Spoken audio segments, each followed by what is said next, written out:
Boa tarde, gente. Eu sou a Fernanda e eu vou apresentar sobre como a sociedade reagiu às revelações sobre espionagens em massa. E o meu grupo é eu, Gabriele Mazeba, Gabriele Tratz e Eduardo Bollinger. Eu vou começar apresentando sobre as palavras que a gente escolheu. Então, a primeira que a gente escolheu é expert, que é como se uma pessoa fosse mais inteligente em algo. Por exemplo, um expert de informática. Aquela pessoa tem mais conhecimento e é mais inteligente nessa área. Aí a gente tem a palavra criptografia, que é uma técnica matemática que usa algoritmos e chaves para embaralhar uma informação, tornando-a ilegível. E seu principal objetivo é garantir a confidencialidade e a integridade dos dados. Aí a gente tem a palavra autocensura, que é como se algo ou alguém tirasse sua liberdade de expressão. A gente tem a palavra ativista, que é uma pessoa que dedica a promover, impedir ou orientar uma mudança social, política ou ambiental por meio da ação direta, ou seja, protestos e campanhas conscientizadoras. Aí a gente também tem a privacidade, que é algo fundamental para todo mundo, que é basicamente um indivíduo exercer controle e autônomo, né, sobre si mesmo. Bom, então continuando, o Google, a gente tem aqui o Google e o Yahoo e a gente tem a Apple e o Android. Então, quando começaram a criptografar, né, o tráfego entre seus próprios data centers, o Google e o Yahoo, porque antes, né, eles viajavam pelados, basicamente, porque era por cabos privados, e a NSA interceptava ali. Aí, ao criptografar tudo, a NSA passou a ver apenas ruído digital, ou seja, não informações. Aí, a Apple e o Android também, com a criptografia de disco, né, do armazenamento celular, tornou-se padrão antes de 2014. Aí, antes a polícia, né, podia prender um cabo e conectar, por exemplo, num celular apreendido e copiar tudo. Hoje, sem senha do usuário, os dados do chip ou de memória são também matematicamente inacessíveis na maioria dos aparelhos modernos. Aí agora a gente passa aqui, a gente tem a democratização, né, da segurança do caso do WhatsApp. Então, a maior revolução foi tornar a criptografia invisível, como o WhatsApp fez. Porque antigamente, para ter uma conversa segura, você precisava ser um expert em computação, como eu falei lá a palavra, para gerar softwares complicados e endereços. Mas, quando o WhatsApp, né, ele usando uma tecnologia inovadora, ele implementou a criptografia de ponta a ponta, em 2015 ou 2016. Acho que era em 2016. Aí ele protegeu, né, automaticamente as conversas de mais de 1 bilhão de pessoas.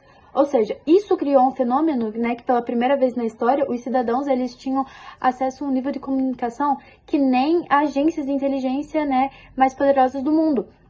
Então, eles conseguiam quebrar facilmente, eles conseguiam, né, fazer as pessoas abaixarem um aplicativo. E com isso, transformou a criptografia uma ferramenta... Não, tirou de ser a criptografia uma ferramenta espião para uma ferramenta da cidadania. Aí todo mundo começou a usar o WhatsApp porque tinha mais segurança dos seus dados. Bom, a minha parte é isso. Agora eu vou passar para trás.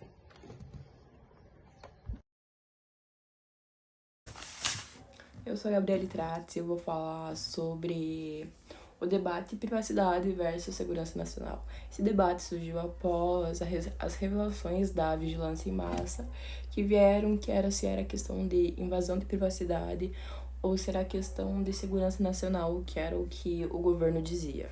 Eu vou falar primeiramente a tese da segurança nacional, a coleta de dados em massa.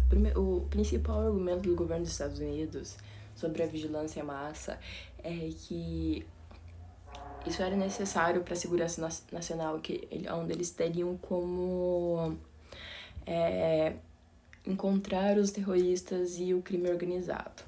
Primeiro ponto aqui é o combate ao terrorismo e crime organizado. A defesa deles é que eles diziam que eles precisavam ter acesso a todos os macrodados, que seria onde você está indo, com quem que você está conversando, o que que você está acessando, e eles diziam que era assim que eles poderiam, tendo acesso a todos esses dados e todas as pessoas, só assim eles teriam acesso para como eles saberem quem seriam os terroristas e o crime organizado.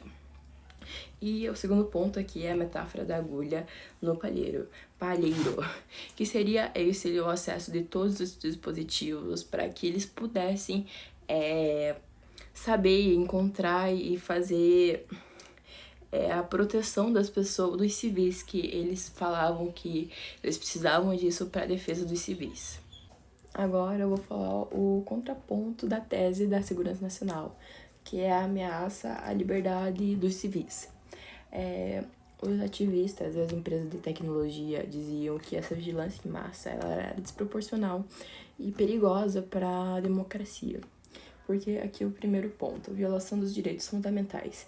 A coleta sem suspeita individualizada, ela viola a vida privada e o sigilo de comunicação, que é um dos direitos humanos e que é um dos pilares da Constituição e que é democrática. E o segundo ponto é risco de abuso e autocensura. Com essa vigilância em massa, as pessoas começaram a se autocensurar, parar de mandarem mensagem, ter medo de dizer coisas por conta de saberem que o Estado pode estar observando elas. Então, isso causou, tirou a liberdade de expressão das pessoas, que daí veio esse debate ao público. Tá, e depois que esse debate se materializou, veio o ponto de tensão tecnológico, que foi criptografia versus backdoors. Primeiramente veio a oposição tecnológica das empresas de tecnologia. Elas tiveram a adoção da criptografia de ponta a ponta, que seria a criptografia de defesa dos civis, da questão de que os seus conteúdos acessados, o que eles acessavam, na verdade, no dispositivo, tanto conversa e tudo mais, não daria acesso para outras pessoas, como o governo não teria acesso a essas informações, nem governo, nem empresas, nem terceiros. Daí, com essa criação da criptografia de ponta a ponta, veio a posição governamental, que o governo veio para essas empresas e pediram que eles criassem o backdoors, que seria um acesso só para eles, que apenas o governo tivesse acesso em alguns dispositivos, algo do tipo, para que eles pudessem ter as investigações de terrorismo e criminosas.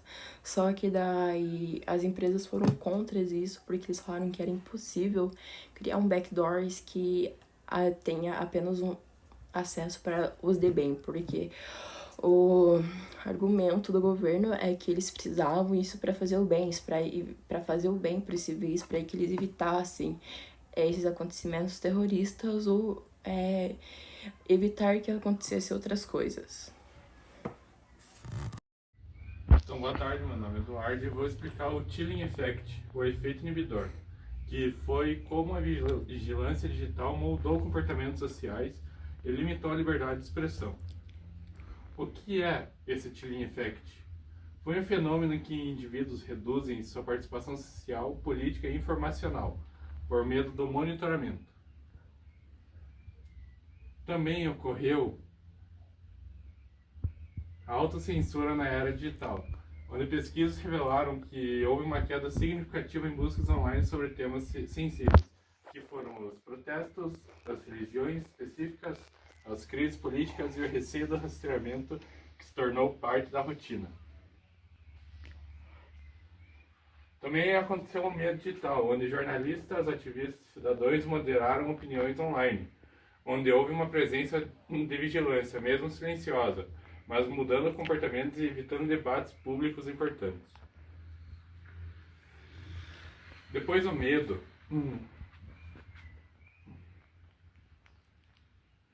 aconteceu a erosão das liberdades civis, onde o efeito inibidor enfraqueceu pilares democráticos. como a liberdade de expressão, a participação política, a pluralidade de ideias, e a sociedade se retraiu e o espaço público diminuiu.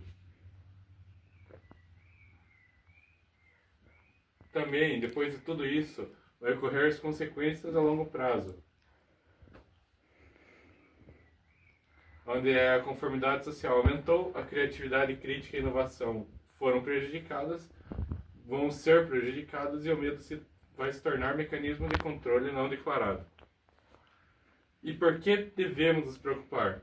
Porque sem a liberdade informacional, instituições e corporações ganham poder desproporcional, onde havendo menos contestação, mais riscos de práticas autoritárias. E para concluir isso daí, o chilling effect é invisível, mas profundo. Proteger a privacidade é essencial para preservar o pensamento crítico e o funcionamento democrático. Obrigado, esse foi o meu trabalho. Boa tarde, eu sou a Gabriela Mazepa e eu vou estar falando sobre a pressão por reformas legislativas que acabou acontecendo depois das revelações de 2013. Então, e catalisadores globais também.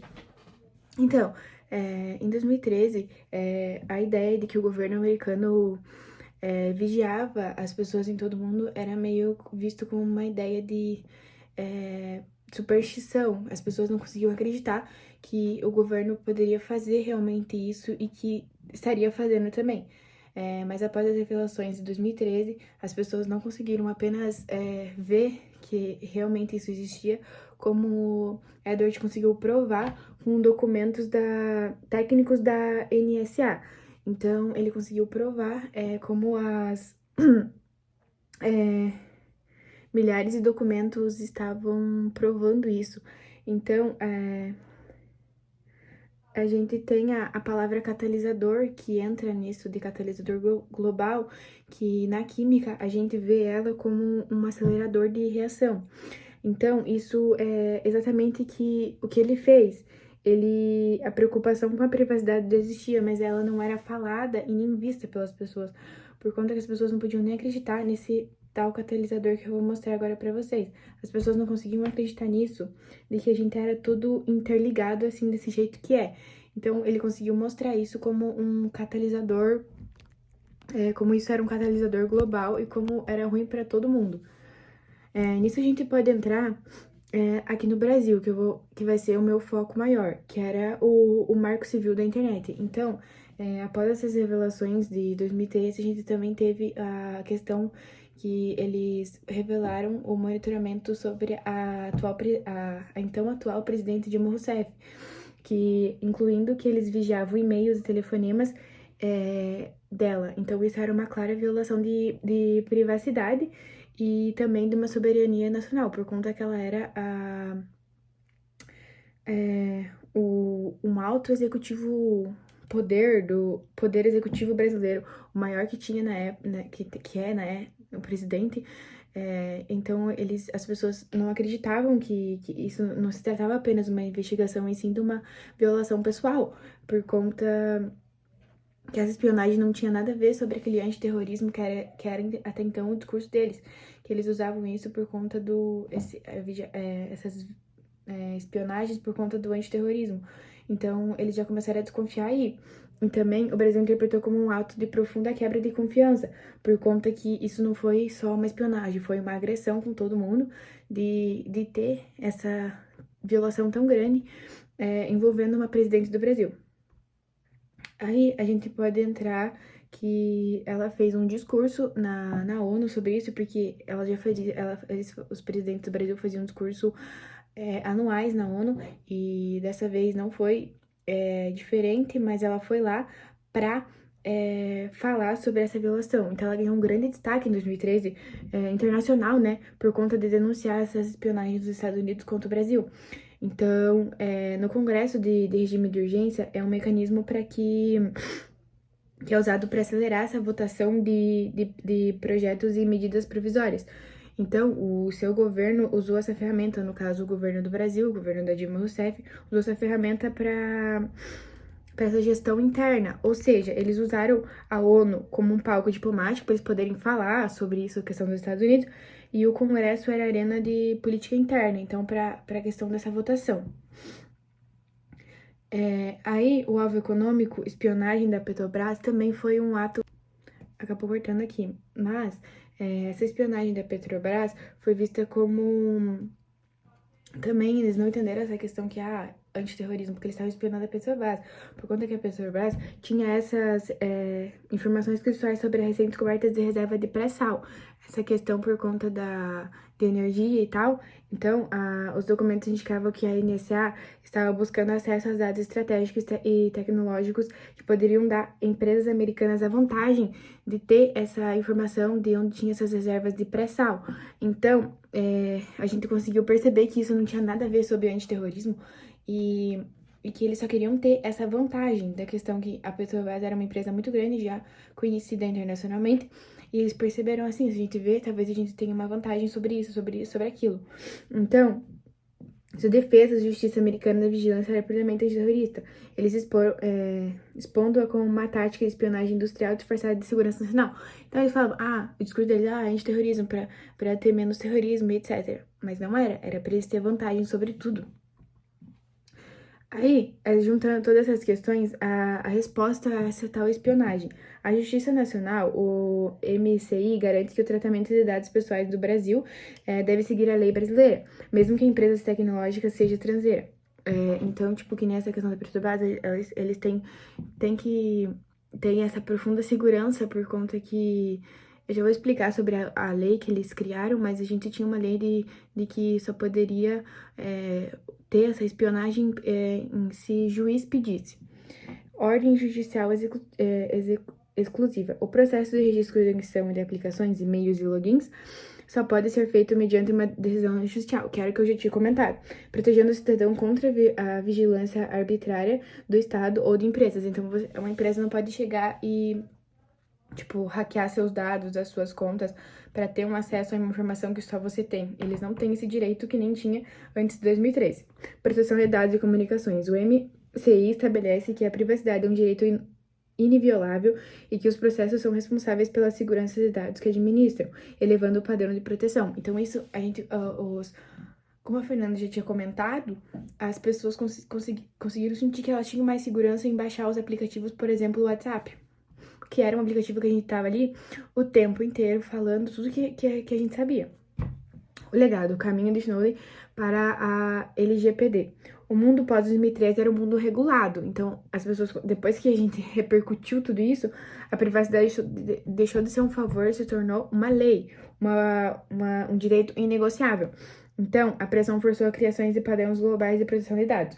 Em 2013, aconteceu o Snowden, em 2014, o Marco Civil, que foi que eu li anteriormente, e daí a gente criou o GDPR em 2016 e a LGPD, que é a Lei Geral de Proteção de Dados, que, embora inspirada na outra lei de 2016, que é a europeia, ela é filha direta daquela indignação que aconteceu em 2013. As pessoas não conseguirem instalar mais um aplicativo por conta de medo de estar sendo espionado. Então, a sociedade viu que o abuso exigiu garantias e a resposta foi transformar a privacidade em um direito fundamental. Então, aqui a gente tem que ela é a Lei 13.709, de 14 de agosto de 2018. Aqui tem as suas finalidades, seus conceitos, suas vigilâncias, onde e hipóteses. Então, ali prevê que a gente tem essa privacidade garantida. E era isso nossa apresentação. Muito obrigada.